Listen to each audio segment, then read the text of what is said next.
Pas përfundimit të Big Brother Albania, dinamika e marrëdhënieve mes ish-banorëve nuk shuhet me fikjen e kamerave. Përkundrazi, shpesh herë ajo intensifikohet, duke kaluar nga strategjitë e lojës në përplasje personale.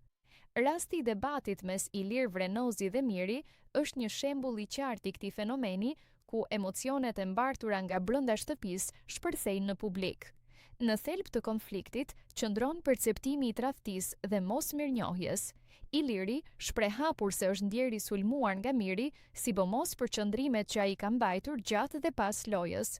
Përkrahja ndaj banorëve të tjerë dhe analizat e tij mbi strategjinë e finalistëve janë interpretuar si qëndrime kundërshtuese, duke ndezur një debat që, sipas tij, ka degraduar në ofendime dhe kërcënime. Ky tension tregon se loja nuk ka qenë thjesht një garë për çmimin final, por një terren ku janë ndërtuar dhe shkatruar marrëdhënie njerëzore. Nga ana tjetër, reagimi i Nirit, siç përshkruhet nga Iliri, pasqyron një tjetër dimension të realitetit televiziv, pritshmëritë për besnikëri. Brenda formatit, aleancat krijohen shpesh mbi baza të përkohshme, por jashtë tij ato mund të interpretohen si detyrime morale. Kur këto pritshmëri nuk përmbushen, lind zhgënjimi, i cili në këtë rast duket se ka marrë formë të ashpër dhe konfrontuese.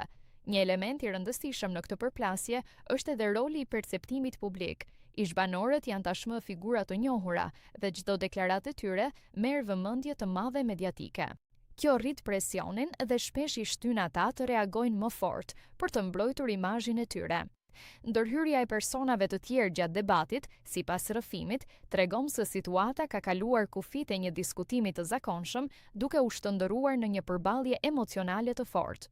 Në përfundim, përplasja mes Ilir Vrenozit dhe Mirit nuk është thjesht një konflikt individual, por një pasqyrim i ndikimit që reality show kanë në psikologjinë dhe marrëdhëniet e pjesëmarrësve. Ajo dëshmon se loja vazhdon edhe pas finales, në një skenë tjetër ato të opinionit publik, ku emocionet, krenaria dhe perceptimet personale ndërthuren për të krijuar drama të reja.